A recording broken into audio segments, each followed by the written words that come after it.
Yes. So first and foremost, a very very warm welcome to today's session, as which is another webinar as part of our webinar series Deep Dives with IIQF experts. Today's topic is ESG sustainability modeling insights. This is a very important topic, and I mean we have got a lot of requests from previous participants and other. I mean, in having this session, so very happy to present this in front of you. We hope you all will find this session useful. And to talk on this topic, we have with us Sanjay Bhatia. Sanjay, thanks once again for joining. It's always a great pleasure to have you. And I mean, thanks so much for taking your time out. Yeah, thanks, Nitish. Thanks, everyone. Right. So before I hand over the session to Sanjay to take it forward, maybe just let's have a small intro. So Sanjay has done his MBA and in finance and MSc in machine learning and AI from Liverpool John Moores University. He also has a PG diploma in ML and AI from Triple IT Bangalore. He has a risk management and analytics background of more than 16 plus years, and particularly in which majorly has been mainstay experience in risk models and methodology space, encompassing various aspects: Basel, advanced AIRB, IFRS 9, IMM, SSECR, exposure, XBA, FRTB, OTC derivative pricing, and other advanced modeling topics. So he has previously worked with various foreign banks, Barclays, RBS, CT, Credit Suisse, UBS, and mostly and primarily in the risk consulting domain. He's very passionate about imparting practical model understanding and insights, and has been a professional trainer for corporate and investment banks. His area of interest are credit and counterparty credit risk, market risk, stress testing, stochastic modeling, quantitative finance, and machine learning. Right. So I'll hand over the session to Sanjay, but before that, quickly, just a basic guidance on how we'll go forward. Most of you already know, but just quickly, this session we will be discussing around for about 1 hour. Post that, we would be having our questions and answers session. So please feel free to type in all your questions. Uh, I mean, whatever questions that comes to your mind or whatever queries you have regarding this topic or related areas, please put up in the questions section, and we'll be very happy to take it up. You can put up questions now, during the session, after the session. We'll be happy to take up all. Right? We want the session to be very interactive. Right? All right. So with that, I'll maybe hand over the session to Sanjay. Sanjay, just allow me a minute. I'll make you the presenter. Yeah, sure.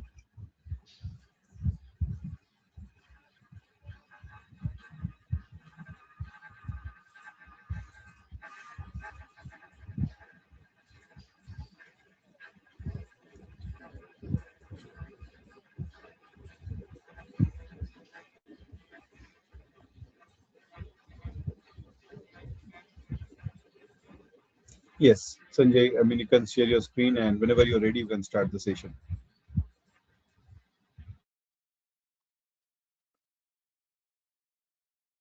I hope you can see my slides, Nitish. Yes, yes. Okay. So thanks everyone for those who have taken time and effort to join this session.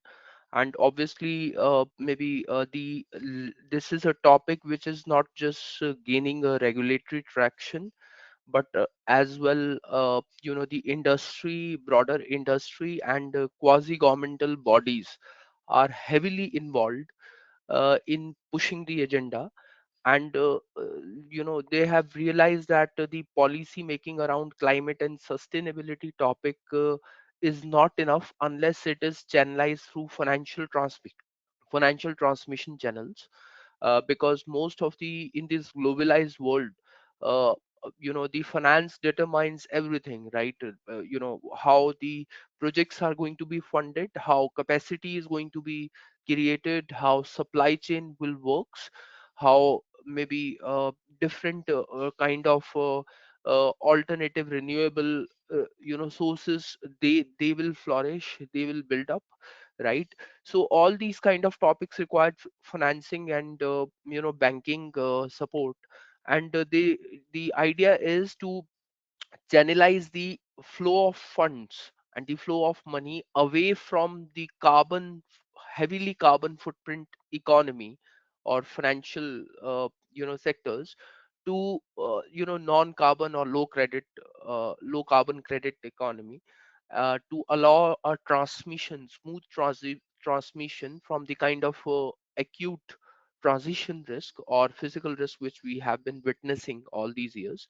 So broadly, I'll talk about maybe a lot of things, which is amalgamation or culmination of the regulatory framework around modeling, and how the climate risk modeling and ESG and sustainability modeling should work at specifically at globally important, systematically important financial institutions, uh, as well as a few of the bits where how the banks and financial institutions are adopting such broader framework or guidance from super regulators as well as regional and national regulators, what kind of maybe template they are approaching, they are following, right?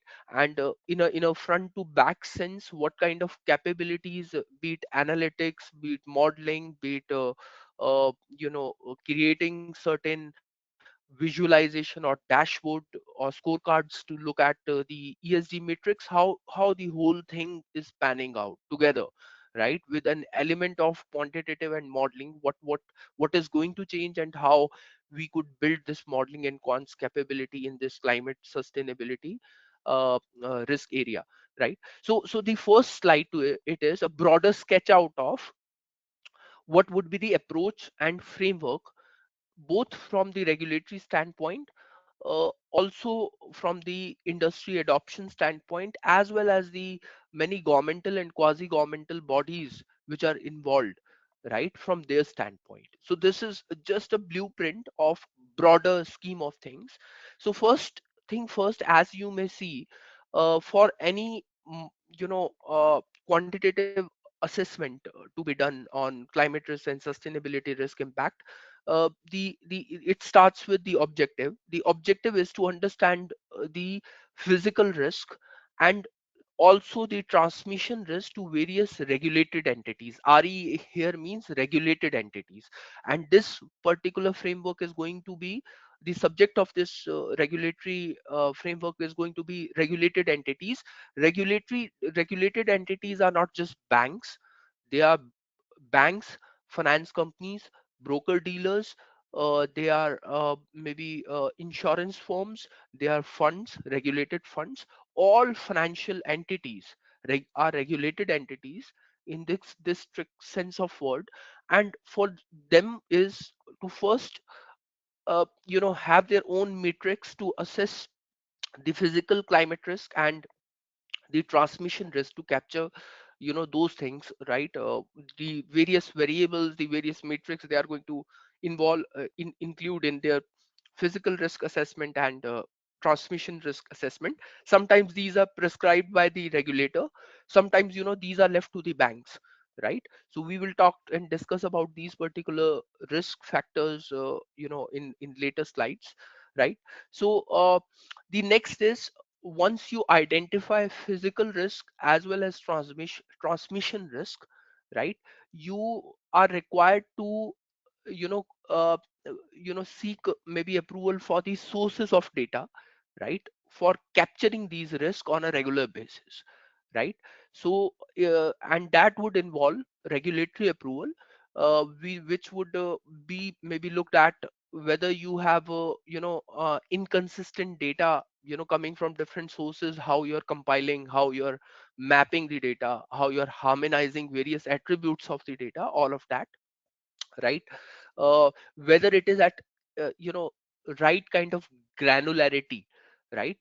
Because maybe suppose a bank or financial institution is involved in lending business, and they lend to different sectors, subsectors, industries, sub industries, segments.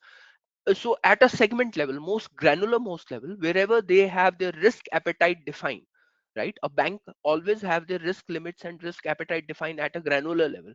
So the data need to be aligned with that granularity. Whatever sources you are following, right? You will seek regulatory approval and the regulator will give its blessings only if the granularity of that particular data aligns with your uh, you know risk limits, or exposure limits, or risk appetite at a whatever level. So it need to be in tandem with the idiosyncratic way how you measure risk or quantify risk within your firm, and how you assign various capital, and maybe different kind of exposures at various levels, right? The third thing is that maybe the intensity of these particular risks. So if you visualize, so one is the data itself, right? The second is the granularity of data. The third point is that whether you have the intensity of each of the factors which is coming from the sources. Like it's fair enough to say that maybe the hurricane or tornado or wind speed was this, right? But was it high, medium, low, right? Was it changing, with a ferocious speed?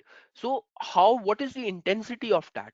Because if there would be a cyclone or hurricane or tornado, right, there has to be a level of wind speed which will bring that kind of calamity or catastrophe to a particular uh, region or sub-region where you have physical assets, right? So how that should be measured is, we need, so far it has been very categorical, the third aspect, but over time as more and more data would be captured, it would be very quantitative. And people need not to just broadly say, oh, that particular physical risk is high, medium, low. They would have purely quantitative matrix around what kind of wind speed, or what kind of maybe high temperature would lead to what, right? But that would be that kind of bit of thing assessment would evolve for. So for data providers, for API providers, for modeling quant data, you need these three things, right? Everything about physical risk, right? All kind of attributes, all kind of risk factors, right? The granularity, right? Like maybe at a, if possible, at a very granular level of uh, segment level, right? Not at in industry level or sub industry level or sector level, or subsector level or region level or sub region level, but at a segment level. Because in your firm, in your uh, bank and financial institution, you lend or you take exposure on specific segments, and you set up the limits, you set up the risk appetite, you set up, allocate some capital to those particular segments, that I'm going to lend this much to this segment, to at a segment level, right? Then define the scope, how you are going to perform the modeling, right? What are the different modular, uh, you know uh, how the model will be designed, right? So how you are going to capture the impact, how you are going to capture maybe outcome of the model. So there are the different aspect to it. By peril means specific disaster, or specific calamity, or specific catastrophe, whatever the peril is, right? You want to capture by that, right? By impact channel, through which impact channel that calamity happen, you want to capture by that. By sector, industry, subsector, right? Maybe sub industry, you want to capture by that. By location, right? By financial risk category, whether it was credit risk, which was impacted, like banking book which was impacted, market risk which was impacted, market risk which was impacted, or liquidity of the market was impacted, liquidity risk, or funding channels of the market got impacted, funding risk, right? What got impacted, right? So those kind of financial risk category, or balance sheet assumption, right? Balance sheet assumption means that maybe it is going to erode my capital, it is going to impact my solvency ratio, it is going to impact my leverage ratio, it is going to impact my liquidity ratio, right? So this is talking, we are talking about bank, how that particular scenario, if crystallizes or materializes, how you are going to capture the outcome, right?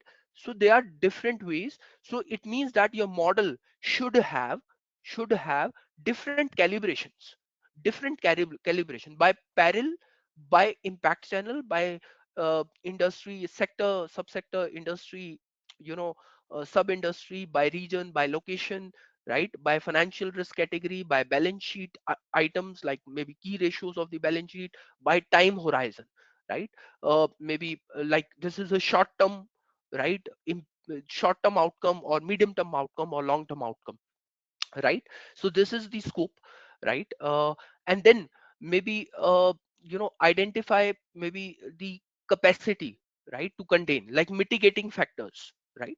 Because one thing is that how we are capturing the impact, or impact assessment by different scope items. The other thing is that, is everything which is happening is going to, we don't have any capital kept aside, we don't have any provision kept aside, or we don't have any climate risk insurance or any hedging instrument to set off those particular exposure or losses. No, that's not the case, right. So what are the mitigating factors, whether they are, how you're going to mitigate? Do you have any kind of institutional mechanism or capacity to mitigate those particular risks, so that whatever is remains unmitigated, whatever remains unmitigated, that will go further into the next block. So now whatever remains unmitigated, let's call it uncovered risk or unmitigated climate risk, right. We are going to take it further, and we are going to take it into directly into scenario, right. So we would have a different functionality. So the first four blocks would be happening, would be done by some upstream model, or some upstream model. And then the last the this generate scenario kind of model would be a midstream model, and the last one would be a, upstream, sorry, downstream model. So generate scenario would be a midstream model. By that, what we mean, it will consume data from various models, multiple models, right, which are maybe in first four blocks.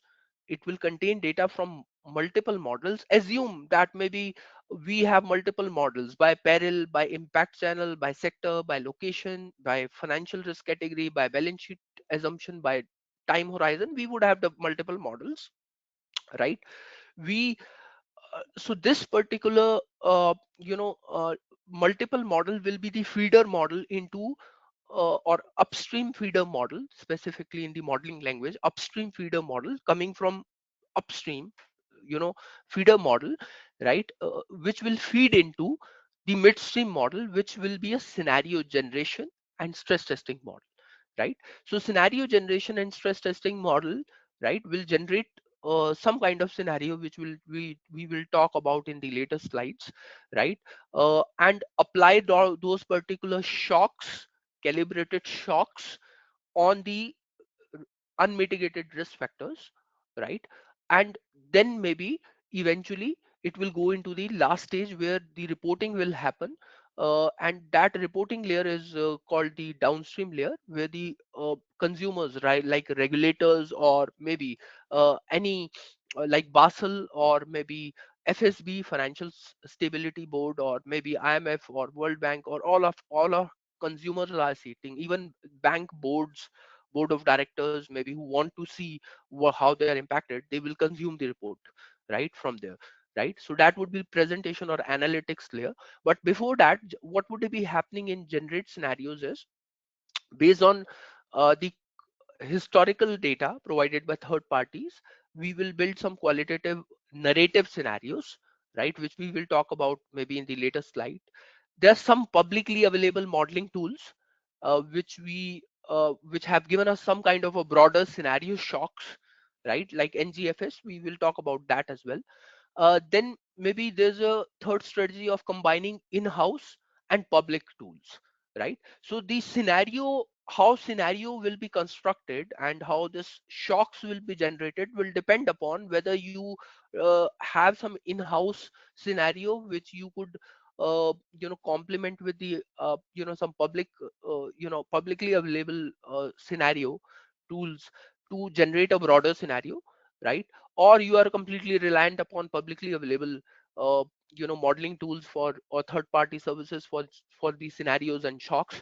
Or you are just even a kind of bank which is completely naive or immature, you don't have any capability, so you will end up doing some kind of a judgmental or qualitative based assessment without applying a scenario, right? You will judge, okay, given this impact, oh, I think maybe this would be my kind of movement in any of the final impacted areas, right? So that depends whether you are purely going to rely on qualitative assessment for scenario impact, or, or you would perform a stress testing by using a idiosyncratic or in-house scenario, as well as a broader, maybe a publicly available scenario, which could be from regulators, which could be some of these quasi governmental bodies, right, which have given some scenarios after looking at the broader data, right?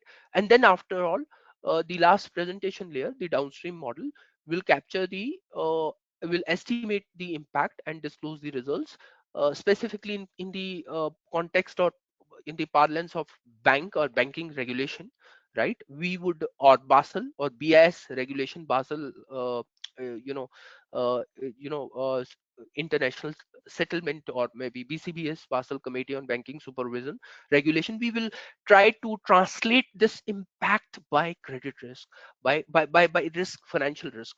By financial risk, we mean different risk tribes, be it credit risk, be it market risk, be it liquidity risk, be it operational risk, be it reputational risk.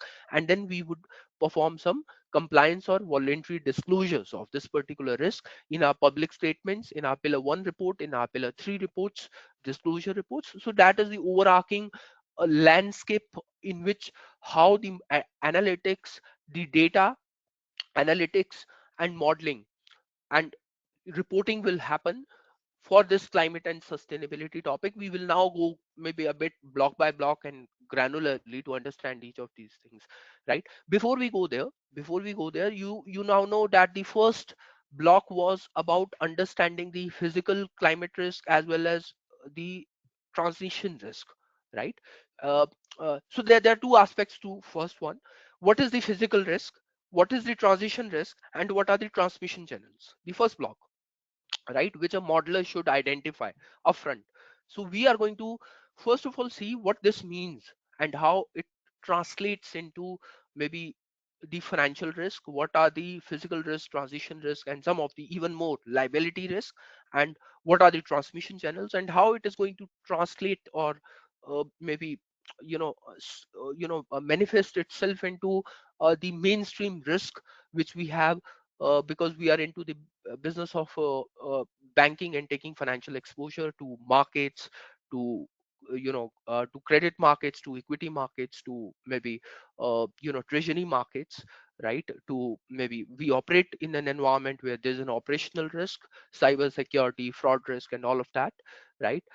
We or system failure, the process failure, right, due to any calamity, right? And we also have captured the insurance risk as well, but let's go in a schematic fashion about it. So climate risk. Now there are two kind of generally maybe climate risk is broadly known under two categories. One is physical risk, second is transition risk. Physical risk is basically acute, could be further seen as either acute or chronic.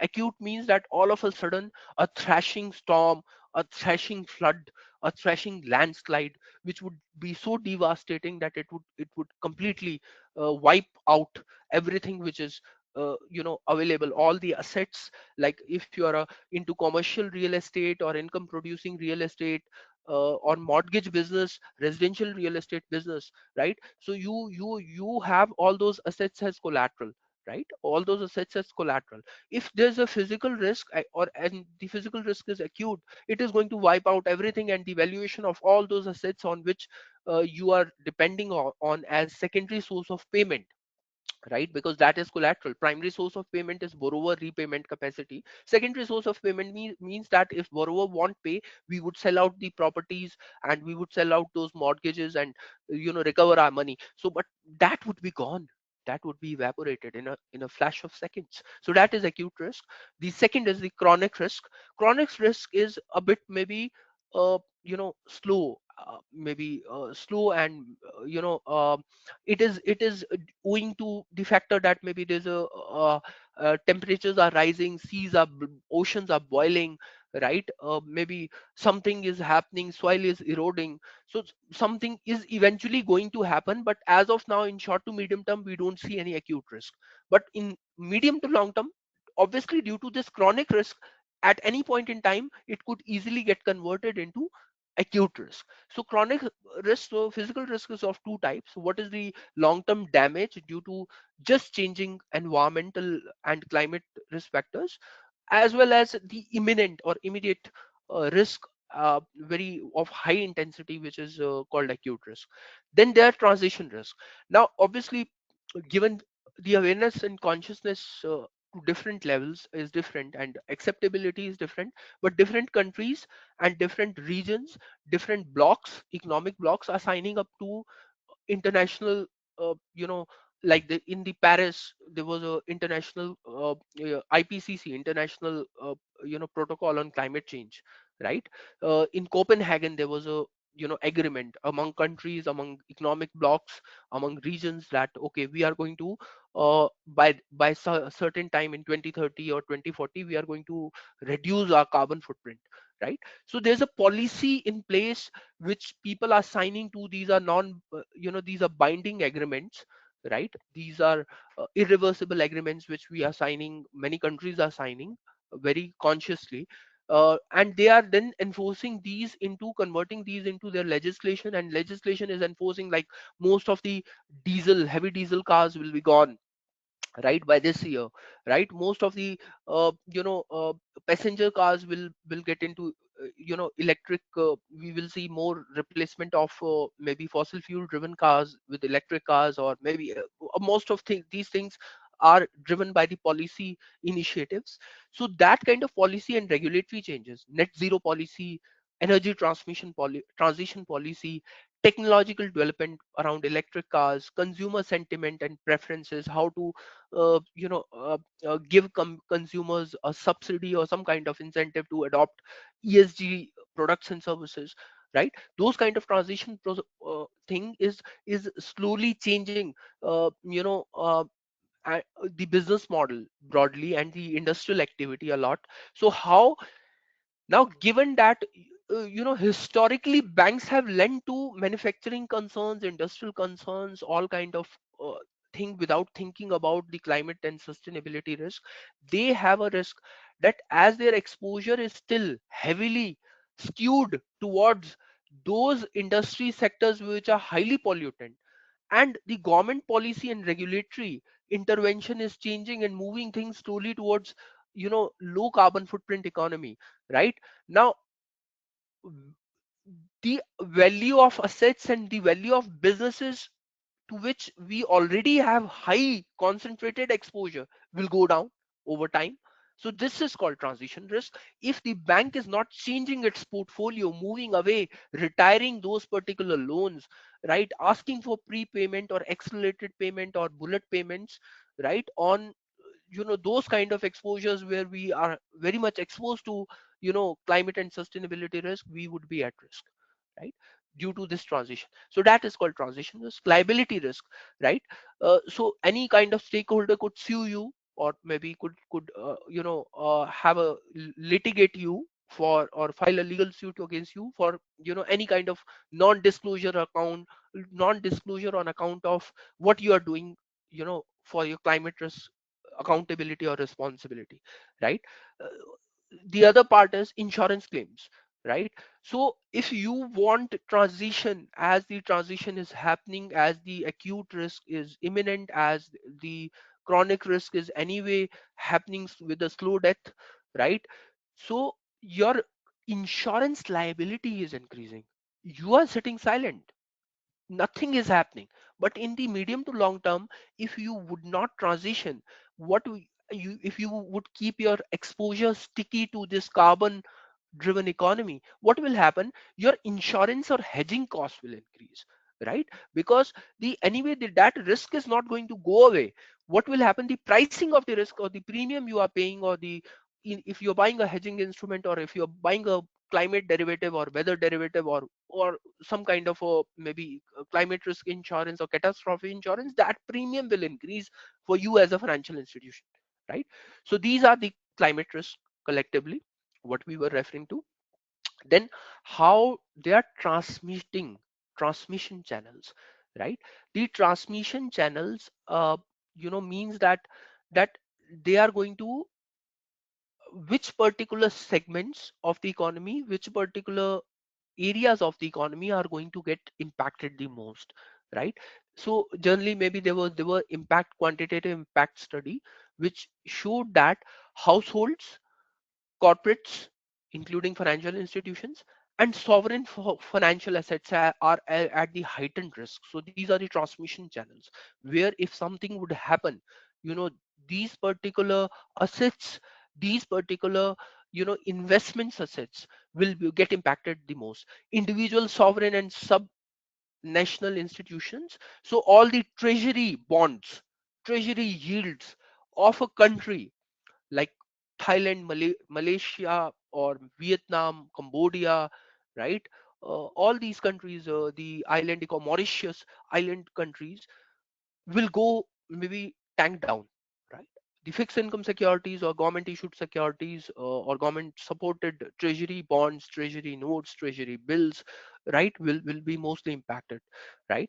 Corporate, corporate and FIs will be hugely impacted, right? Because if the economic activity will go down, the financial activity will, the economic activity will create a maybe a downside, or maybe a devaluation in the assets, and the asset devaluation will create, uh, a bankruptcy on corporates or insolvency on banks and financial institutions. Households will be most impacted because, many of the households, because of the unemployment rate, like most in the travel sector and tourism sector and some of these heavy industrialized sectors, right? It is a very labor intensive kind of sectors. They will lose their jobs, right? The inflation is going to be high, right, due to maybe the heavy demand under the stress scenario for basic essential goods, right? So households is going to, their mortgages or their investments value will go down, and hence this corporate credit is going to impact the most. So where, because banks, you know exposure is heavily concentrated on large corporates, so that is going to impact the most, and those large corporates by design or by default are, uh, heavily industrialized. Property prices, specifically your, uh, you know commercial real estate and income producing real estate, are going to impact the most, and then followed up by residential real estate, right? Equities, equity markets is going to impact the most, because whenever you think of maybe equity trading or equity market maybe thriving, it is thriving on future guidance. And if the companies are going to impacted, public listed companies are going to impacted, the natural demand is going to get impacted, inflation is going to be very high, right? There's a high volatility, then equities are going to get impacted. Macroeconomic channels, so these are microeconomic channels. Macroeconomic channels are more or less similar, except for the fact that maybe there are some major, right, macroeconomic factors, like how it impacts labor markets or import and exports, right? How the governments, how the forex rate, exchange rate is going to get impacted, how commodities, both energy commodities, energy product, energy commodities, agrarian commodities, and precious metals are going to get impacted. Besides, so these are the additional macroeconomic variables which are the transmission channel. Now, what we mean by this layer, how we model this. So we already have macroeconomic or econometric model in every bank, right? Macroeconomic or econometric model in every bank. Example is country risk models, right? Example is country risk models or sovereign PD, probability of default models. Now we could use those particular model to capture the, right, the transmission of climate risk onto those models. So we need not to create a new model in itself. What we could use is existing models, which are sovereign models, local authority models, municipality models, some of the multilateral development bank models, right? Some of the country risk models. We could use all those models to capture the transmission transition impact, you to choose them as transition channels to capture the impact of climate risk. It means that our climate risk data and after some analytics will feed into these models, will feed into these models to capture the micro and macroeconomic impact. And then eventually we would have broader scenario defined, right, where we are playing with broader, you know, indices like housing price index, equity index, right, fixed income index, right, commodity index, right, the benchmark interest rates, right, the forex rate, or maybe the several forex rates, the you know, we could unemployment rate, industrial production, right, demand, overall demand, inflation. So these things, if we could create a scenario out of this and play that scenario onto our books, our playbooks means banking book, trading book, and anything in between, right, we could get to know what would be our credit risk, what would be losses on our banking book, which means credit risk, what would be losses on our trading book, which is market risk, what would be losses on our treasury books, which would be liquidity and funding risk, what would be losses in general to owing to maybe the bank business processes and systems, right, what would be the uh, uh, losses on actuarial losses means insurance risk, right, that how it is going to raise our insurance premium cost, insurance, and how it is going to maybe uh, you know uh, have less settlement under a scenario, right, maybe because these insurance companies or insurance underwriters are underwriting every damn thing, but as you know from the experience that in the when the AIG was there, right, it used to underwrite everything, it used to write credit default swaps on everything, Lehman Brothers, this, that, right, Bear Stearns and that. But was once these start defaulting, Lehman and then Bear Stearns and then many of these start defaulting, was AIG able to make up, settle those claims, those maybe under the CDS? No. So if all of things are going to happen at there's a joint probability distribution of this happening together, no insurance company can settle the claims, because they also assume that maybe they never assume that all these risk events are going to, like, all of the entire financial sector or the banking sector is going to get impacted. They never they haven't priced their premium accordingly. They've priced their premium that, okay, this particular financial institution is going to get impacted, that is going to get impacted, but there's a domino effect as well, there's a systematic risk as well. The systematic risk is not adequately covered by the insurance you have. If the systematically the entire financial sector is going to go down, right, no insurance claim can cover. So your settlement for the claims, not only that your premium is rising, but okay, whatever, wherever you are covered, right, your settlement coverage, your coverage under the settlement is also insurance coverage, and the settlement expected settlement or expected claim, right, is going to go down, right, if many of these risks are going to come together, right. So these are the maybe the first uh, uh, and broadly covering the first and the second aspects, right. So you could see here as well, right, that maybe uh, due to maybe many of these climate risk drivers, we are going to have transmission channels, and transmission channels would mean that there would be a microeconomic impact and macroeconomic impact, and then we would see a financial risk or business risk, as well as there are certain non-financial risk as well, which is captured on this slide, right, which are basically how it is going to impact the production, industrial production, how it is going to impact the price and the markets, how it is going to impact the casualty insurance, right, how it is going to impact the technology, how it is going to impact the uh, relationship business relationship or various economic relationship or economic incentives, right? How it is going to impact the legal and regulatory framework, how it is going to impact the human capital. So these are non-financial risks, right?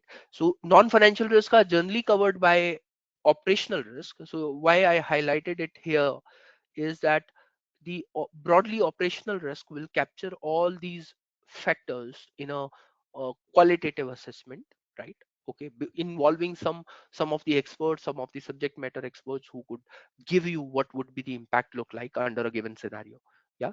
So that's this particular slide shows maybe a bit of you know uh, like maybe an approach, right? Like how the climate risk data, the second part. So the second part here is the data providers, right? How they are gathering the data, how they are doing their part of the analytics before providing data through their API, right? So this part covers what is their model, their side of analytics and models, like how they do their emission scenarios or climate model choices or industry boundary conditions or initial boundary condition or temporal spatial kind of downscaling methods or driving data or environmental model choice or environmental model structure, environmental model factors. What are they covering, right? What are they providing? So they are not providing you raw data. They are supposed to do their part of analytics or modeling, right? To provide you the various acute physical risk, various transition acute physical risk, chronic physical risk, transition risk, right?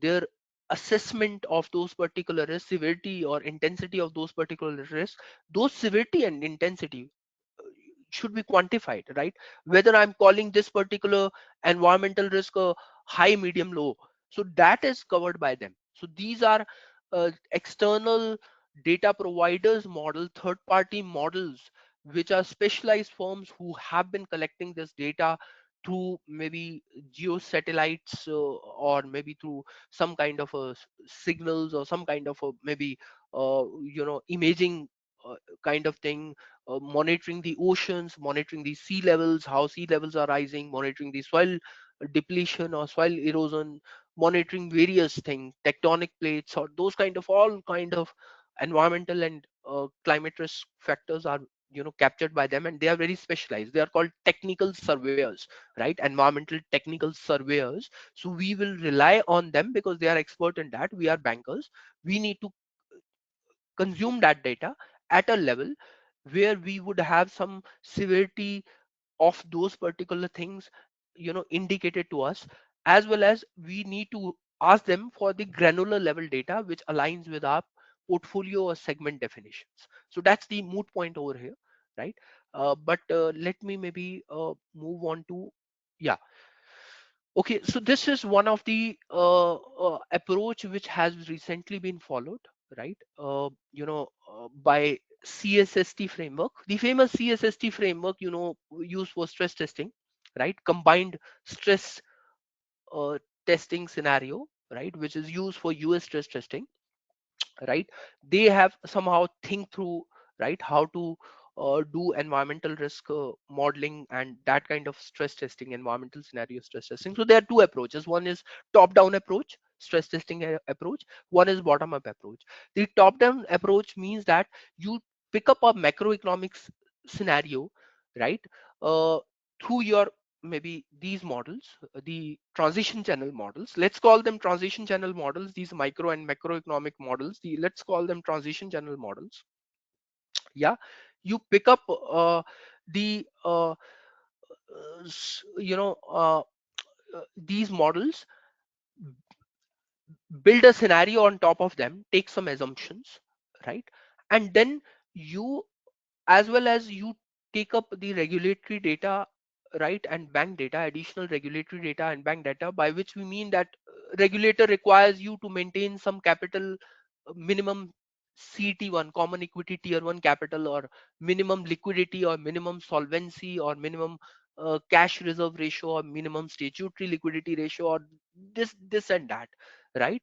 So it's a combination of on my bank's balance sheet what my regulator wants, right? The as minimum, right? For my bank to be a going concern, or to be uh, considered as some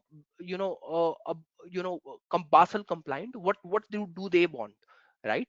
And up, taking the macroeconomic model, taking the regulatory data, applying, using both of them, applying the macroeconomic scenario, right?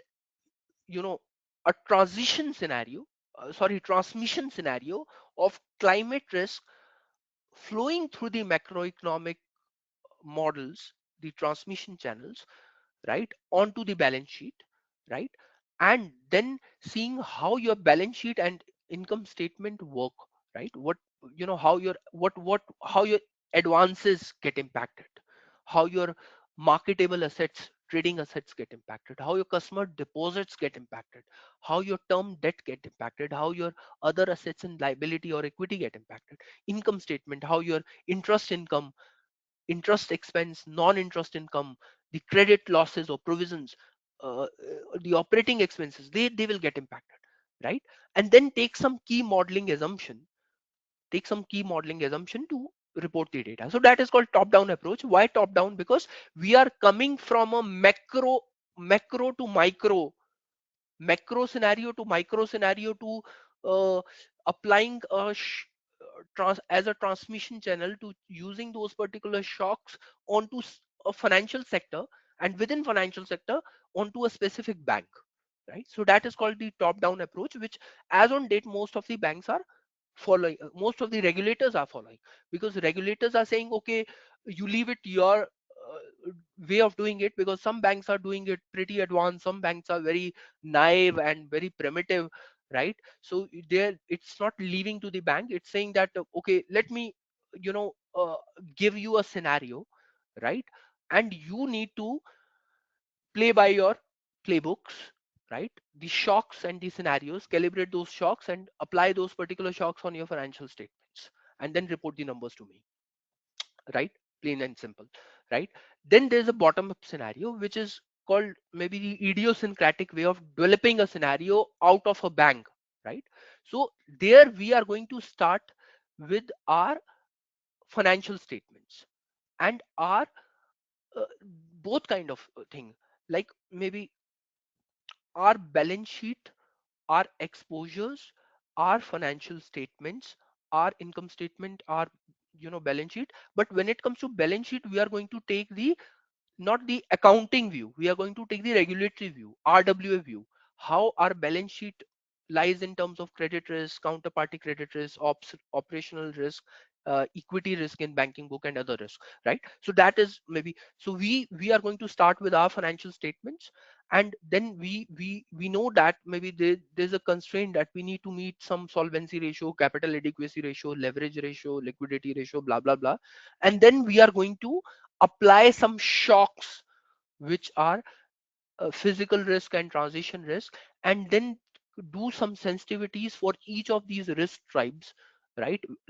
Which are sitting on our balance sheet, which are you know uh, im- which are sources of various sources of our income, like your banking book or credit risk is a major source of your interest income, right?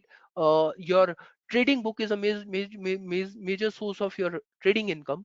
Some of the other things are major source of the fee income or non-interest income. So how the it is of you are going to take a start from your balance sheet and income statement. When it comes to balance sheet, do not forget that you need not to take the accounting version of the balance sheet, but rather regulatory Basel version of the balance sheet, right? In terms of risk weighted assets and different risk types. And then maybe see what is the capital adequacy ratio you have to meet, and then apply shocks, right? So this is a bottom up scenario. Why this is a bottom up scenario? That any of the interlinkages are not missed. The advantage of this scenario is any of the interlinkages are not missed, because when we are developing a scenario from top down, from a broader thing, and coming down to ourselves as a bank, right? There's a chance that some of the correlations which we assume, the assumptions which we made, like if the unemployment rate would go down by this, if the inflation will go up by this, I'll be impacted. That would be a microeconomic scenario or macroeconomic scenario that will be impact. And the the climate risk so how we are going there, the climate risk, due to climate risk the inflation will go up by this, right, or unemployment rate will go up by this, right. And then due to unemployment rate going how high, inflation going high, or consumer price index going high, or maybe a mortgage rate default, or our personal loan default, or our unsecured loan default, auto loan default, or this default will increase this, right. So that is we, but there's many correlation involved at how we are linking a macroeconomic factor to a microeconomic factor to a maybe financial sector factor to a specific bank, to a specific bank segment, right. There are many interlinkages which are we are establishing, transmissions which we are establishing based on correlation, right. So but those correlation could be, the assumption could be right or wrong, that is for time to prove. But instead it would be a better approach to develop such scenario bottom up, right. We are starting with our risk, our vulnerabilities, our concentration in our books, our income statement, our balance sheet, our cash flows, right. And then we are mindful of that in order to be a healthy bank, be a solvent bank, we have to have some constraint. And then we are applying the shocks directly, right, to see what if this scenario will happen, what will happen, what is the sensitivity of my RWA for credit risk, RWA for market risk, RWA counterparty credit risk, ops risk, blah blah blah, all kind of risk, right. And what would be my eventually my solvency, leverage, and liquidity, these three things, owing to the overall impact, right. Whether I need to raise more capital to absorb that impact, whether I need to raise more reserves and surplus to whether I need to stop paying dividends, discretionary dividends, because maybe I need to buffer up my reserves and surpluses to absorb that impact. So all these kind of things. The second approach to me, modeling approach, is better than the first one, right? But maybe let's see, right. So this is just maybe a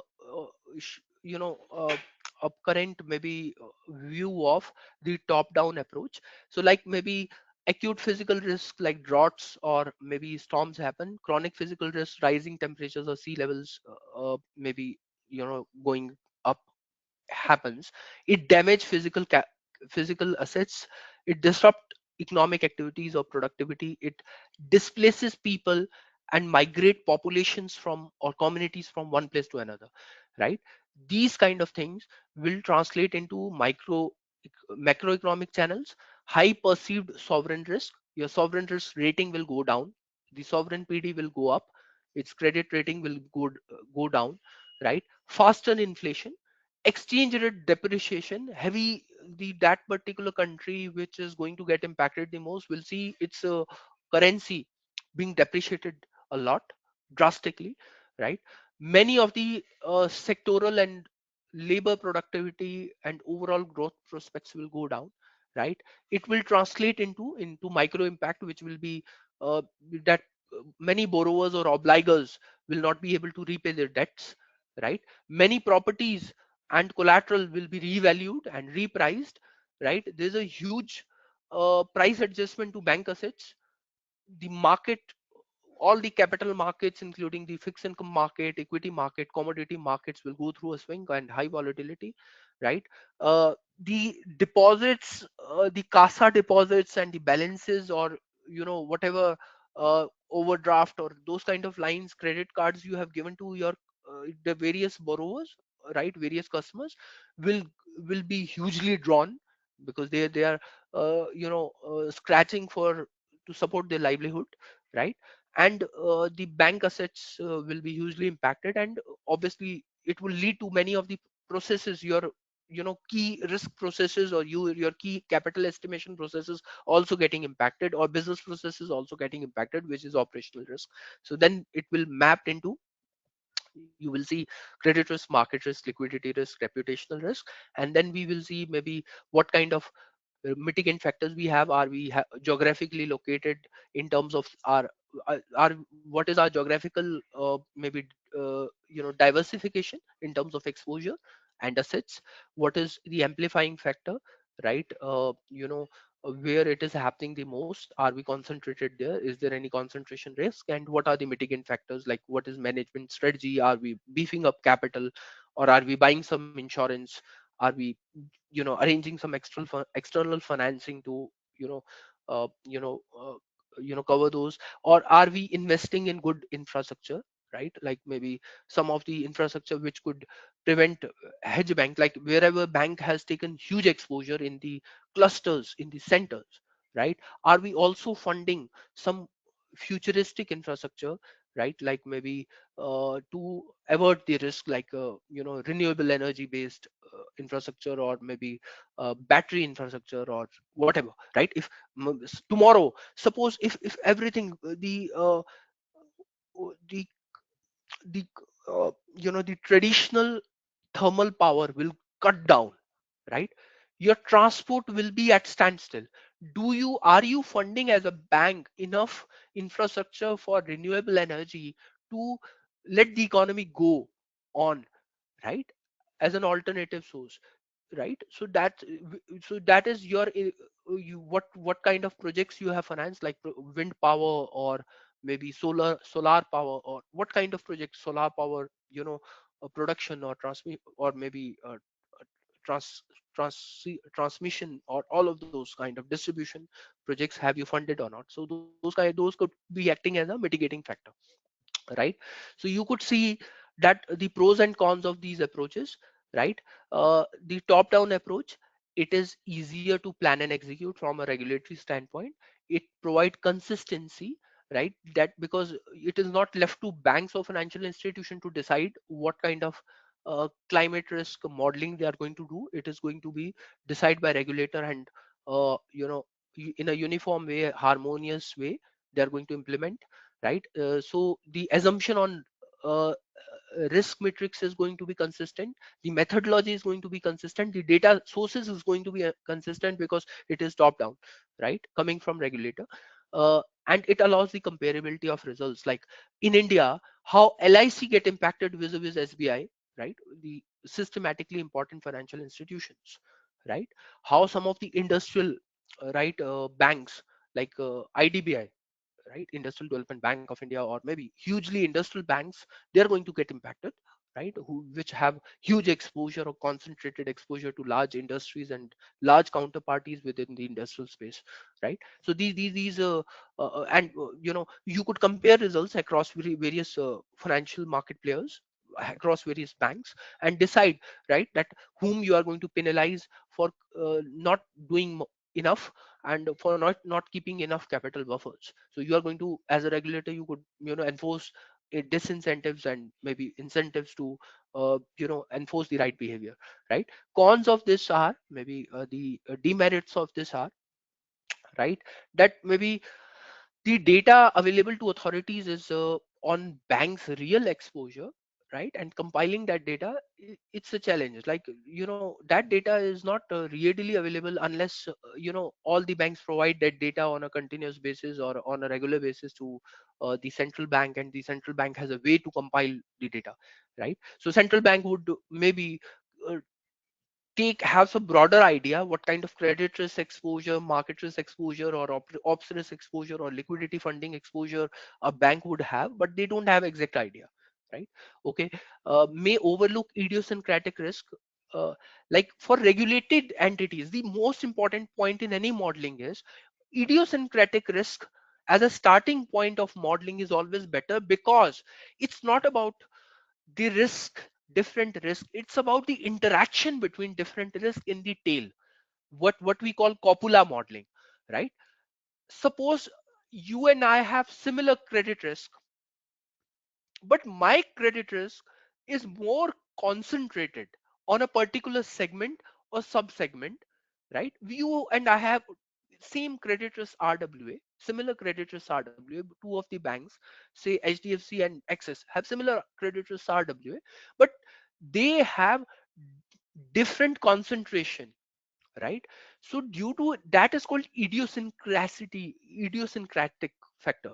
Because if HDFC is more concentrated on certain kind of mortgage business than Axis, right, then the HDFC will get is more vulnerable to any maybe risk which has vulnerability for property or real estate in general, right?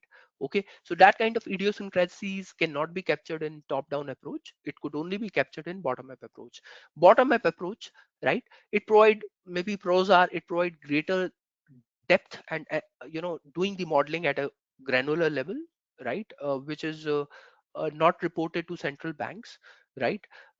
It allows maybe to for the regulated entities, it allows them a conscious call to mitigate, right, it by awareness, by building capabilities, by buying insurance, by hedging, by moving their financing or funding or investment activities from one sector to another, by enforcing some risk, very low risk limits to those particular sectors which are mainly responsible for climate and sustainability risk, right. Blah blah blah, right. The cons are the each of these banks and regulated entities are very uh, much having different tools, different uh, capability, different expert judgment, capability. So they would never be consistent in their assessment.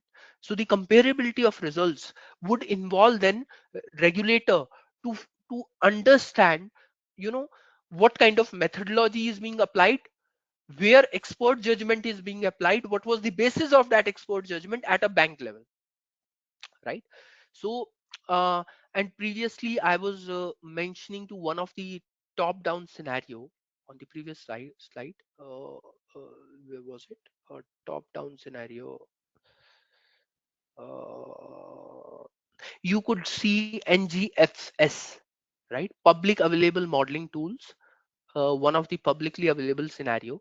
This NGFS is nothing but your network for greening the financial system, which is created by uh, Basel as a regulatory body for climate and sustainability risk modeling. Network for greening the financial system, NGFS. So NGFS has given some publicly available scenarios or scenario narrative which could be used if you are unable to build up your own scenario, idiosyncratic scenario. So that is one.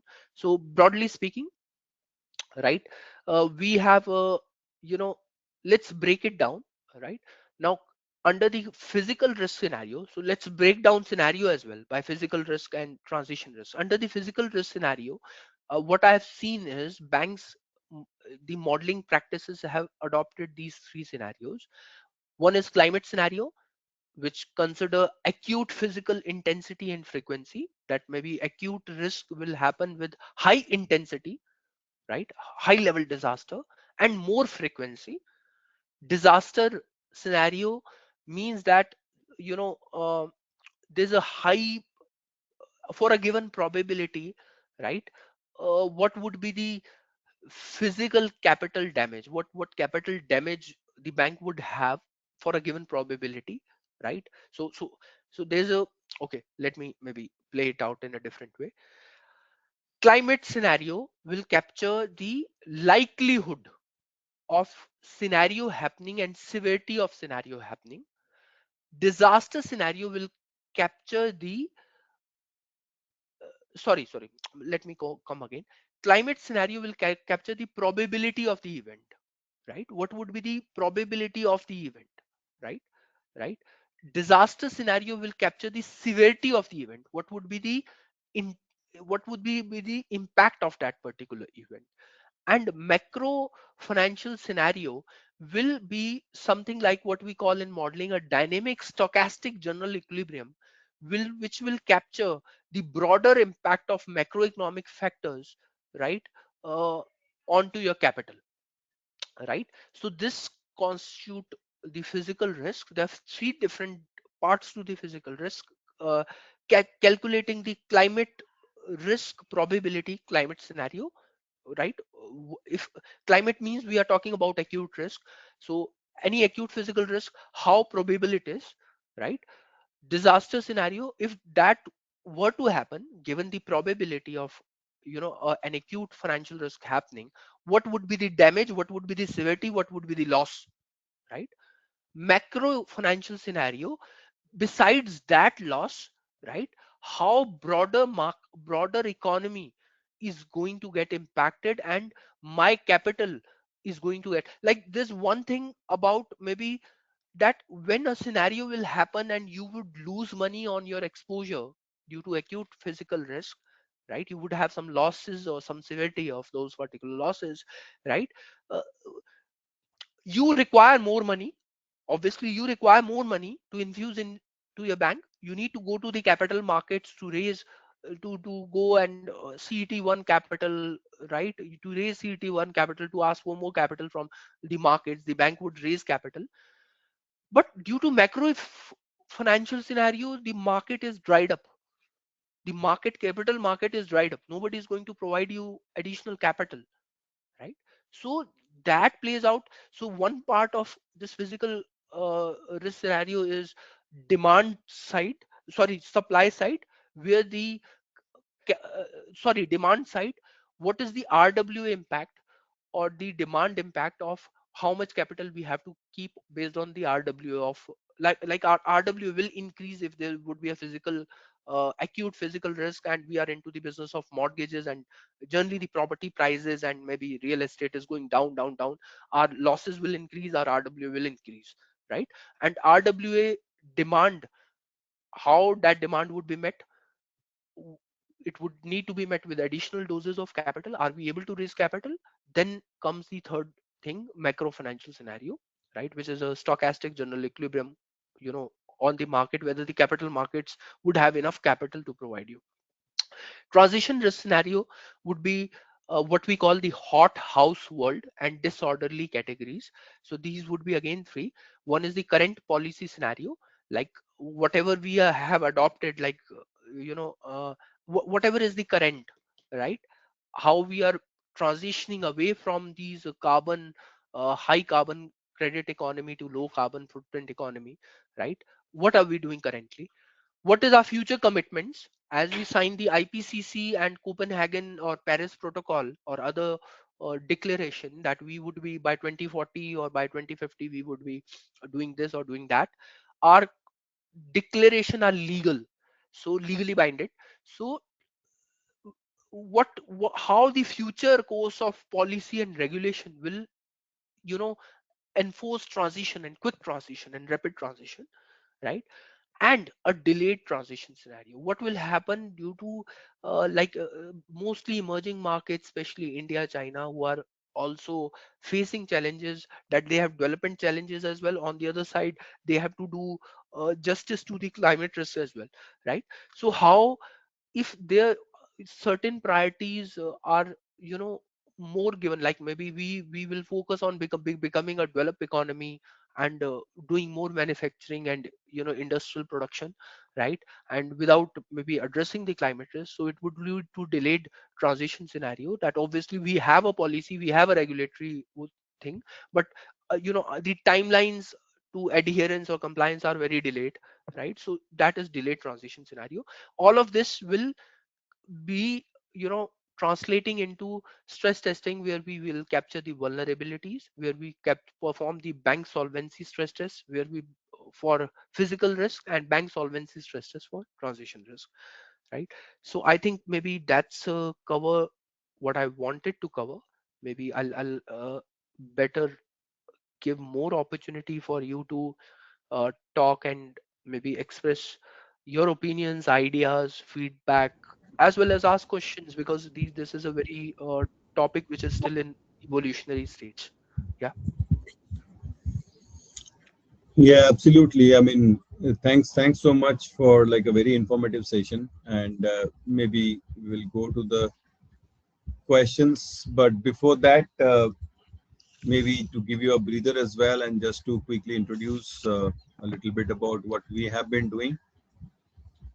Maybe okay, just allow me a minute.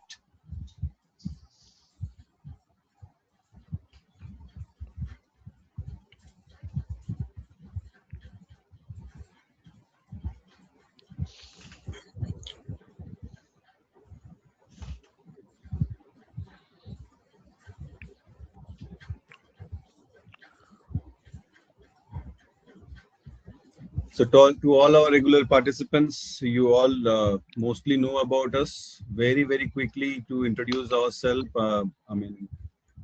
We are from the Indian Institute of Quantitative Finance, and as a body, we have been doing uh, programs and trainings, education and training in the field of quantitative finance, financial engineering, risk management, algorithmic trading, AI and ML. In the area of finance, we actually were formed by people who have been pioneers in the quant and related industry. For those who have an interest in making and career into the quant and related areas, including machine learning, data science, and the application in finance. So we do conduct open house, what we call weekend live lecture based training programs, very comprehensive programs. Uh, very suitable for people who, can do this along with their jobs, or if you're a student, you can do it along with the full-time degree that you're pursuing. Depending on your area of interest, you can choose between uh, our flagship programs. So, if somebody is interested in going deep into the quant areas, they can look at this courses like certificate program in financial engineering. If somebody is looking uh, for the same field of quant areas, but maybe with a little less. They don't want to go into too heavy mathematics, but maybe for to focus more on the risk management. Then they can look at this course called Certificate Program in Quantitative Finance and Risk Management. The first one is 8 months weekend program. Second one is 7 months weekend program. For those who have a interest in learning and building a career in algorithmic trading or quant trading, you can look at this course called Postgraduate Program in Algorithmic Trading, which is 8 months. And specifically those who have interest in understanding data science, machine learning, and their applications in finance, we have a course called AI for Finance, a 10 months program comprehensively teaches all aspects of data science, machine learning in context of finance. Right. So, these are all courses, particularly the long duration courses. We have this subset of AI courses which you can do if you don't want to do the entire course. We have courses like 4 months ML for finance, or 3 months data science for finance. If somebody does not want to go for the entire AI for finance course, but the long duration courses has its own advantages as well. Though, if you're doing any of those courses like financial engineering or quantitative finance risk management, or a postgraduate program in algorithmic trading, or the AI for finance, on completion of these courses, actually this flagship programs are jointly certified by a body called London Institute of Banking Finance, LIBF. So the courses are jointly certified by IIQF and LIBF, and LIBF being one of the world's oldest finance certification body. More than 1.5 million people have done their courses actually. So it's a huge body with a lot of pedigree and background. So this jointly certified with them, and you earn CPT credits as well. So CPT credits are internationally regulated and recognized CPT credits, which are approved by international regulators like OFQUAL. So you can utilize all of this for building a solid career in the quant and related areas. Yes, and those who already have very strong foundation in data science and machine learning and want to understand the applications of ML in different areas of finance. So we have very super specialized courses which teaches various applied areas of finance. So there are 4 modules which you can look at if you already have background in data science and machine learning. Maybe there is like a module called certificate program in generative AI for finance. There is something called AI for trading. There is something called AI for risk management. Then there is a module called AI for derivative valuations. So all these modules are there for you to understand the applications of machine learning in different areas of finance, right? And yes, yeah, so it has been a huge, long journey of more than like almost 2 decades now. So there has been a lot of students and professionals who have done our courses and utilized them to build a career and go much deeper and go very deep into the quantum related areas. These are just a very small set of students or professionals who have shared their experiences. This is for you to understand how you can also use our courses to build a solid career. And in fact, job support and placement support is something which is a very important aspect of the things that we do. And in fact, this starts not only during the course, but it starts even before that. So from the time you get in touch with us, inquire with us, we have our domain expert team to discuss with you, understand your background, suggest the right career path, suggest the right courses, suggest the right kind of preparations. It starts from it that I mean, even before your course starts, from the time you start like your interaction with us, and then during that course, all the faculty, leaders from the industry, particularly in quant ML, quant trading, and all of these areas. Then, and once you complete the course, there's a dedicated placement support team to help you in the entire process of resume building, interview preparation, LinkedIn profiling, sending your resume to the right companies, and then, of course, trying to get you the interview calls. So, yeah, I mean, anybody interested in building a career in this field, please feel free to utilize our services. I mean, course comes much later. You can get in touch with us if you need any guidance also, in terms of like, again, I mean, what you should be doing, right? So yeah, I mean, companies for people passing out from this course, I mean, funds like Renaissance Technology or commercial banks like JP Morgan, Citibank, or investment banks like Goldman Sachs, Morgan Stanley, all the asset management firms, the mutual funds, PMS desks, sovereign wealth funds, etc., fintech companies like Visa, Mastercard, and Group, etc., uh, financial software and product companies like Numerix, Murex, FactSet, Bloomberg, stock exchanges, NSE, consulting firms like EY, Deloitte, all the central banks and regulators like Fed, ECB, RBI, all the MNC IT companies. So, I mean, all this can, if you care about this field and if you do the work seriously, then you will get very well prepared for this kind of specialized jobs in quant, in as a machine learning expert or a data scientist in finance, or maybe as an algo trader. Right, again, I'm not going deep into this. There are like just a gist of small set of kind of teams or profiles that you'll be working in. I mean, mostly related to quant analytics, uh, model validation, portfolio management, different risk management areas. I mean, different machine learning based teams in finance, derivative structuring, quant trading, HFT, high frequency trading, algorithmic trading, derivatives trading, and all of these areas. Right.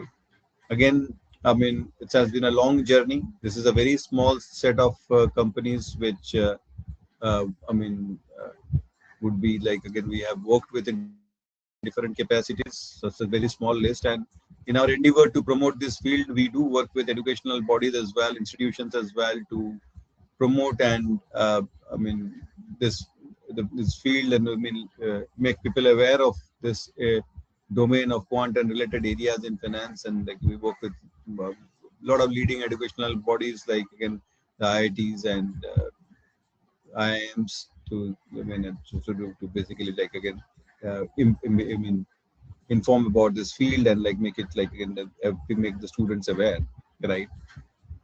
So yeah, I mean, that's a very brief about us. I mean, we will go to the Q&A. Anyone having any questions, doubts, or I mean, anything that you would like to discuss in terms of your career objectives, in terms of like, again, any, I mean, how to, I mean, join any particular area, or like, again, you are already working, then how to progress in your field. So we are always very happy to help, right? So these are our contact coordinates, the website iiqf.org. There's a phone number you can call to. I mean, you can send us an email as well. We'll be happy to actually interact with you and like, again, discuss with you, guide you to, I mean, whatever way we can. All right. Maybe like, again, very quickly, let's. There are some questions which are there, so let's like quickly go to the questions. Sanjay, so I'll Yes, read out yes, the questions. yes, please. Yeah. I'll read out the questions, and then maybe we'll go to the questions one by one.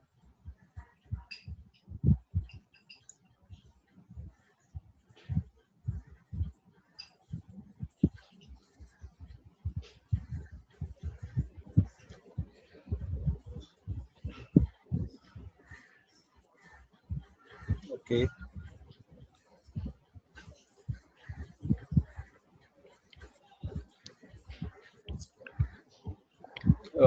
Before the question, there are a lot of other messages. So just like I'm just collating that, just allow me a minute.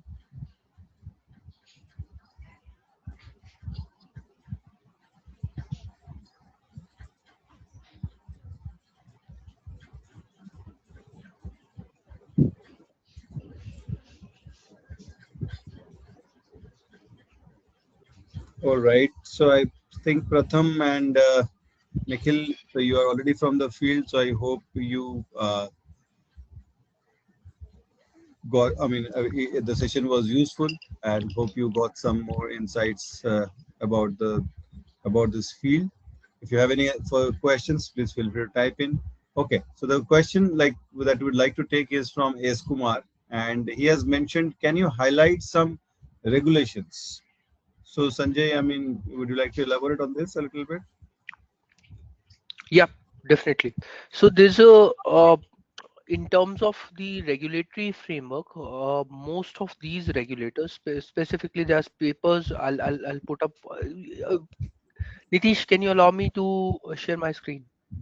Oh, of course. Just give me a moment. I'll make it a presenter.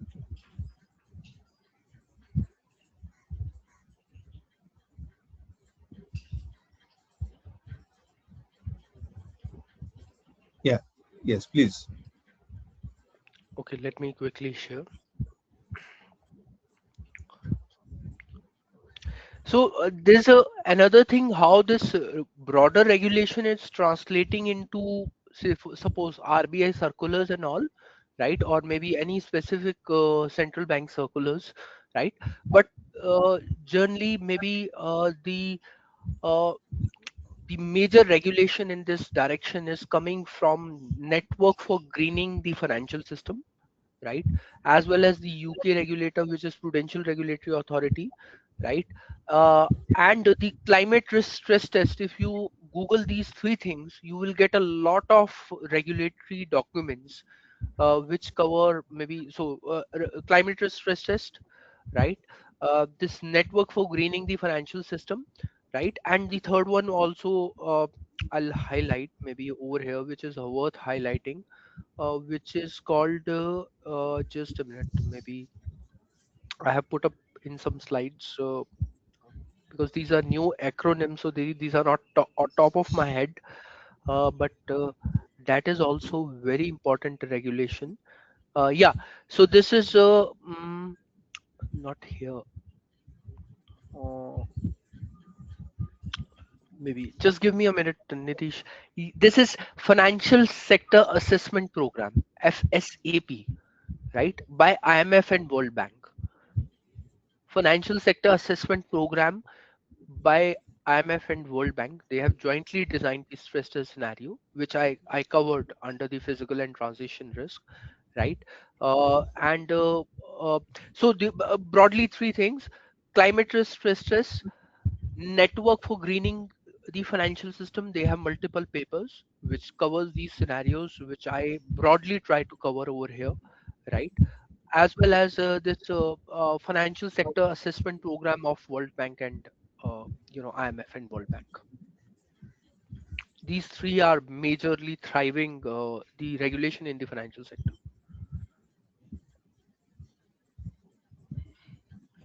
Right, right. So I hope that answers your question. Um, Going to the next question is from Srinagesh, and he has asked actually, like, can one define or evaluate a financial risk figure to technology disruption specific to AI in IT and functional business operations? Okay, so you are trying to ask that the climate risk, how it will translate into the technology and AI risk, broadly speaking, right? So that is easy to make out, and that we generally as have started doing so indeed. So how we do it is the energy consumption need for big data centers, right, across the world, which are basically the basis for AI and technology adoption.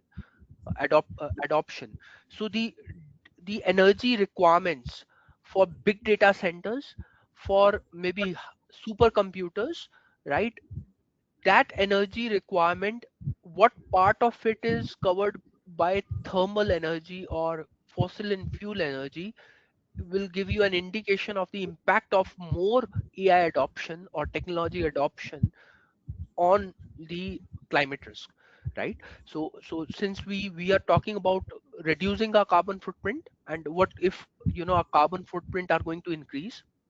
So there's one industrial production, there's one data center energy consumption forecast or needs, right? And what part of it is currently supplied by thermal, and it is coal powered, or it is thermal powered, or it is based on fossil fuel, means non renewables, right? That part will go into maybe the estimation of maybe climate impact on AI risk. Right. I hope that answers your question. Also, like going to the uh, next question, let me check what some of the questions we have.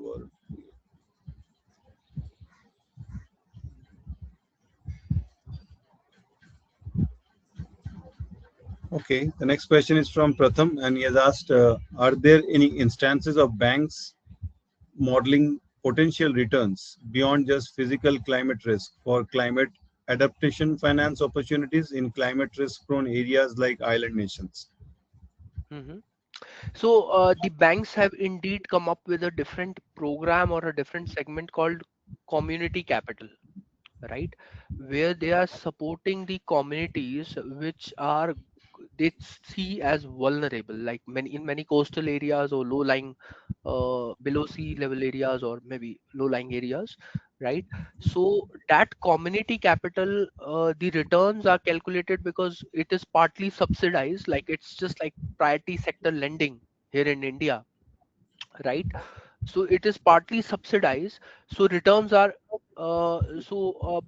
that give better return opportunity. And secondly, by doing so, uh, the regulation or the central bank allows in various countries, like specifically UK, Ireland, right, even Switzerland, various countries, to set off that part with huge climate risk exposure. So if you are going to have RWA coming from there, that RWA will be allowed to set off some of the extra RWA which you are having on climate risk, heavy industrial to heavy industries, or heavy carbon footprint industries. So what I mean is there are two return opportunities there. How we calculate it: is there a government, maybe, or regulator subsidy, or allowed in that area, community capital. Secondly, or for renewable energy, right, is there a subsidy, or some kind of a concession which is the government is giving to banks to promote the financing of those particular activities, renewable energy production as well as transmission, as and the community driven initiative where we are supporting the vulnerable community by providing them very small ticket size loans, right, to build a house elsewhere, to relocate, or blah blah blah, right?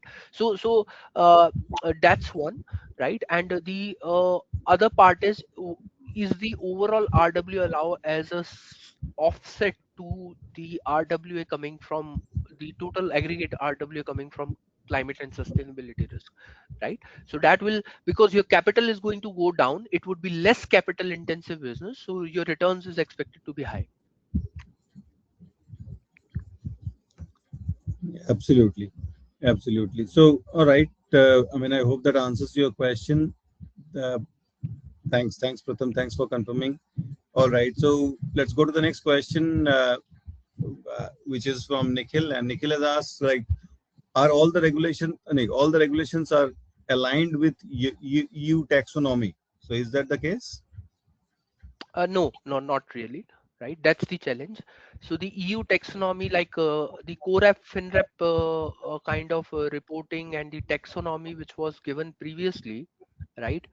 Uh, uh, it's not aligned. First of all, that's the biggest reporting challenge, that each of the countries, right, do not have a harmonized reports globally, which could be compared at across countries, across regions, right? That's the challenge, right? But as we speak, because this is a inter supra alliance, or maybe multiple countries or regions coming together. So I hope that over next few years, that taxonomy, there would be a taxonomy which would be published, and then most of the central banks would be asked, or would find it very easy to adopt that particular taxonomy instead of having their own, right?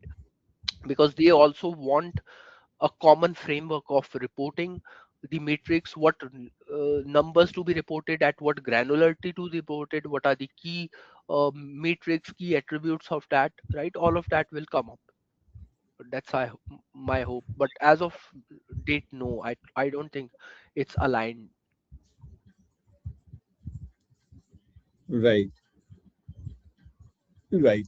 So I think, I mean, some of the questions are repetitive. Actually, like in most of it, we have already answered. So unless somebody else has any further questions, so maybe we have all, I mean, we have discussed the most of the questions that we had for today. Any more questions, or otherwise we can actually maybe close the session?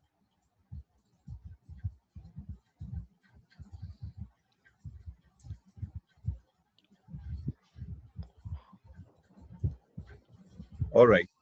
I think, I mean, with that, then actually, like let's close the session for the day. Thanks, Sanjay. First of all, thanks once again for taking your time out. It was a very informative session. It was lovely. I to the Thanks for the audience. participant, and thanks for organizing Yes, this. yes, Nani. Thank you so much, and thanks to all the participants for taking your time out on a Saturday and like again attending this session. I hope you all found it informative. And for the next webinars, keep following us in our social media pages, in our website, and I mean, we would also, of course, intimate you. And I mean, we would have the next webinar most likely on like the 14th of March. So you'll get the updates. So we would keep on having this webinar. So I mean, keep track of us and do feel free to register for all the webinars that you find useful. Right. So with that, maybe let's call it a day. Thanks once again, everyone, for joining. I mean, let's see you all in the next webinar. Thank you. Thanks a lot. Yeah.